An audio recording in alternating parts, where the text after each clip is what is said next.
Our first speaker this evening will be Janine Hansen. Before I introduce Janine, let me just say a couple of things. I'm assuming that most of you that are here this evening are here because you have some great concern about an Article 5 convention. And I'm assuming most of you are concerned that it's a very bad idea. And I'll be honest with you, I have vacillated over this. I thought about why our founding fathers put that in our Constitution. And I understand why they did it. They did it because they were men of honor. They were men of integrity. They had hoped that generations following them would also have men and women of honor and integrity leading our country, leading us in our states and in the United States. I believe that's why they put the Article 5 option in there. But unfortunately, all you have to do is look at the news today. Where are the men of honor, character, and integrity today? In Washington, D.C.? Where are they? Are they our governors throughout our country? Where are they? It's really hard to find them. I'm not condemning every person who's in politics. Although that would be hard to do. But I am saying, that's my fear, my personal fear of an Article 5 convention. Not of the purpose for it, but what could happen if we didn't have men and women of honor, character, and integrity involved in that process. I don't know that we will ever have the same kind of people we had for our founding fathers. We know that of the 13 states, 70 were called delegates from those states to go to the Constitutional Convention. Rhode Island didn't participate. Only 55 of those 70 actually showed up. And they argued and bickered with one another, if that's a word. And there were some fights that broke out. Nearly 4 months in a hot room. A lot of opinion. But these people understood what they were doing. No. Excuse me? Oh, I'm hearing someone's telephone conversation. They understood what they were doing, but only 39 of the 55 actually signed the Constitution.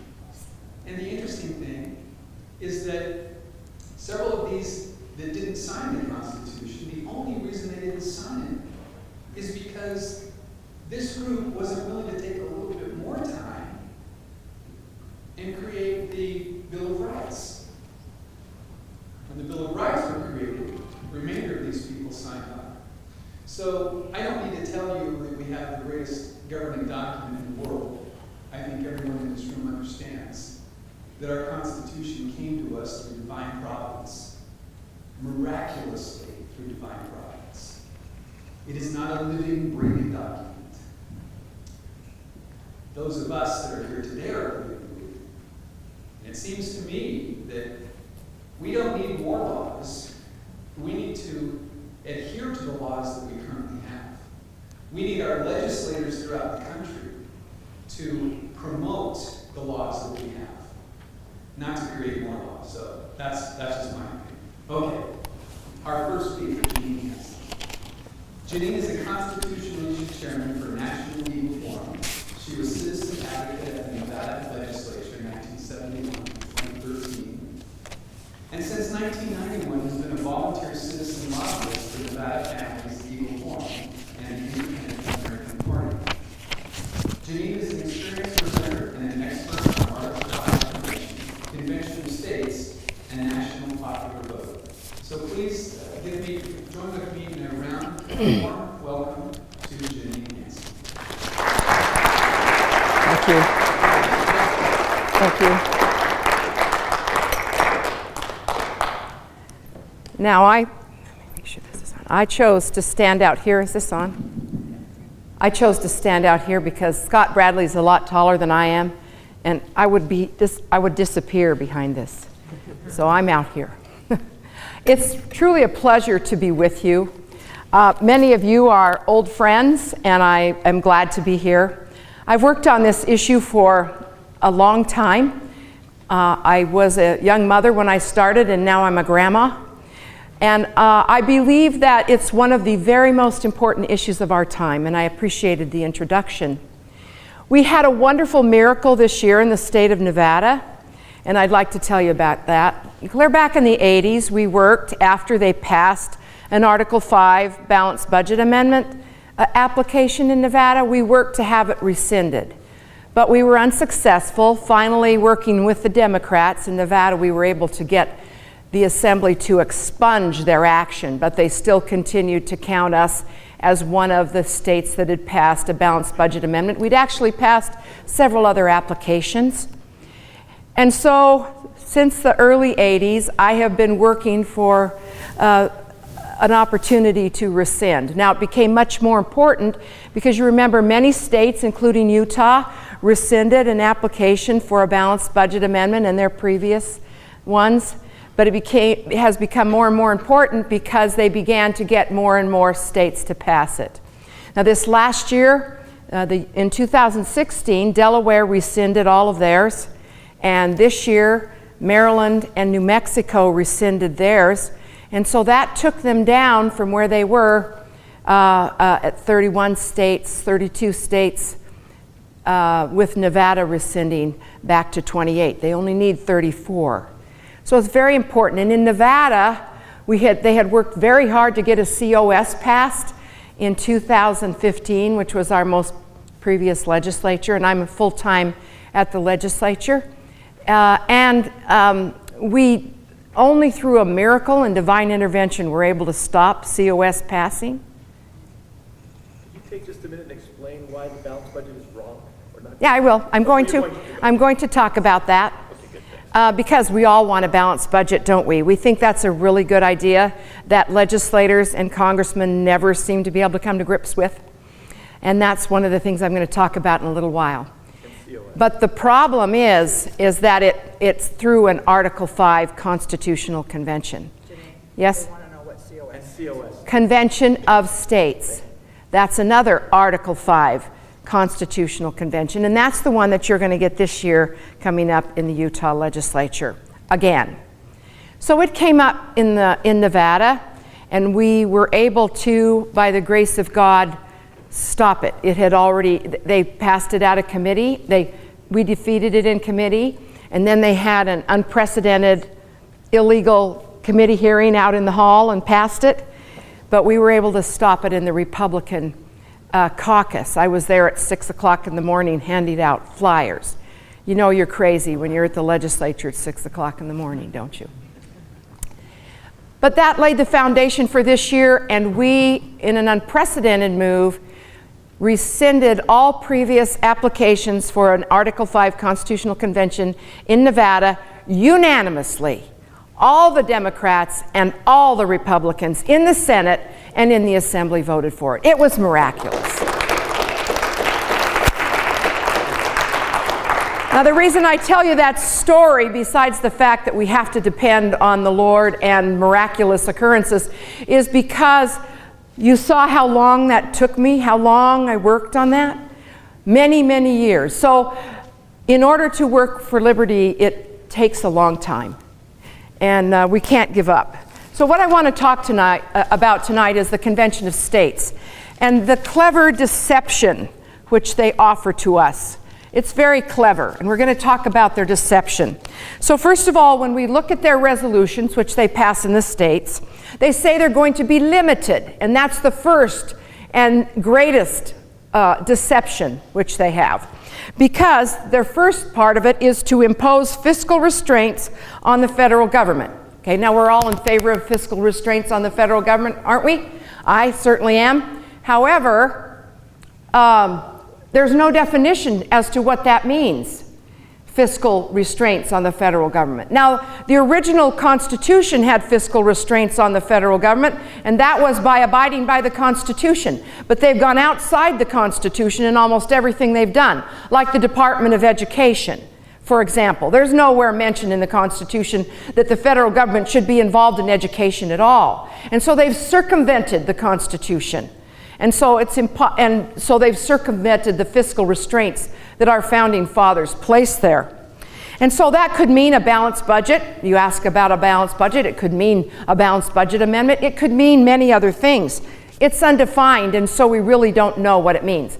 But one thing for sure, about balancing a budget, there's two ways to do it. And what are those two ways? Increase taxes. Increase taxes or cut spending. Which one do they like to do the most? Increase taxes. Exactly right.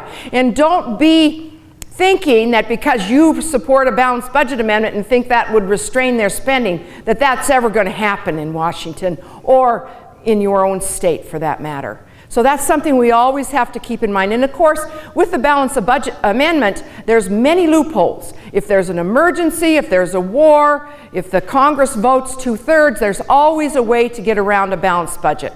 So it's a real problem. But I want to talk to you about one of the problems you have right here in Utah about having a balanced budget. Do you know how much of your state budget is that you receive from the federal government? Do you know what percentage, do you guess, of the state general fund of Utah do you get from the federal government? Do you have any idea?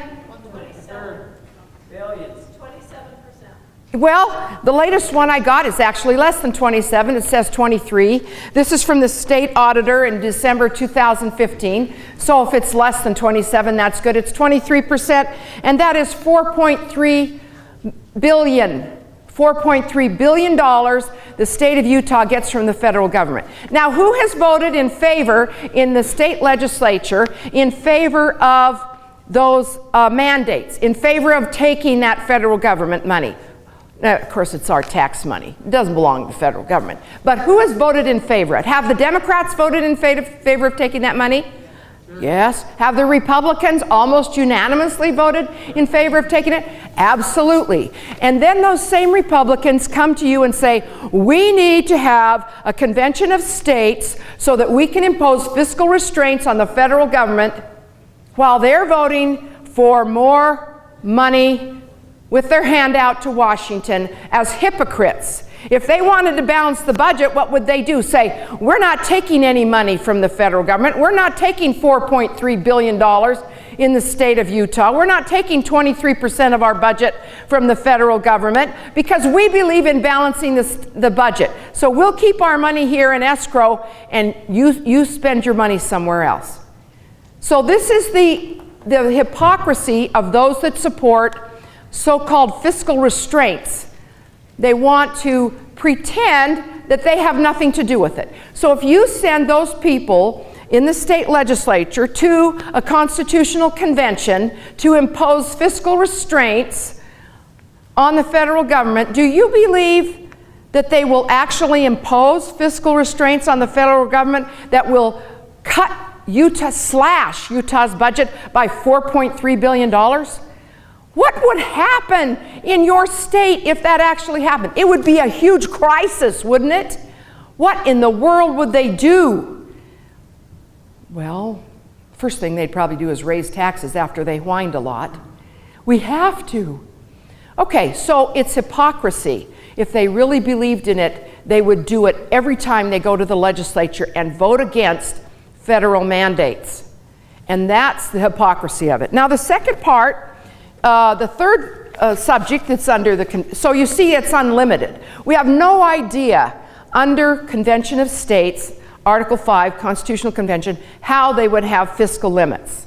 It doesn't define it. And there are dozens of ways that have been suggested and recommended. Now the second part, they're going to limit. See that word limit? It's such a deception, a clever deception. They say they're going to limit the power and jurisdiction of the federal government. Now, what was the purpose of the Constitution in the first place? Oh, limit the power and jurisdiction of the federal government. Think of that. If they were abiding by the Constitution as it is now written, they would already have limits on the federal, the power and jurisdiction of the federal government. But what is important about this? Which part of the Constitution limits the power and jurisdiction of the federal government? Article 1, Article 2, Article 3, Article 4, Article 5, Article 6? Yes! It would open up to amendment every single article of the Constitution. So when they say it's limited, another clever deception. It doesn't limit a thing. There's nothing, absolutely nothing, that is limited. Okay, so I want to talk to you about Michael Farris and a couple of his suggestions as to what kind of amendments this Convention of States might mean. He says in an article in 2014 in WorldNet Daily that among the issues that could fall under the single subject would be a balanced budget amendment, a new definition of the General Welfare Clause, a redefinition of the Commerce Clause, a ban on the use of treaty provisions inside the U.S., limits on executive orders, term limits for Congress and the Supreme Court, federal tax limits, and a sunset of all existing federal taxes. Now, of course, they can do all of those right now, can't they? Right now, Congress can do those. So that isn't something that can't be accomplished. And so to me, it sounds like a rewrite of the Constitution. Now, one of the things that he has recommended, and I'm not going to go into all of them because they're very extensive, but one that is most alarming by Michael Farris, who was one of the founders of Convention of States, is I would propose reconfiguring the Supreme Court after the model of the European Court of Human Rights. There are 46 nations in that court's jurisdiction, and every nation appoints one judge.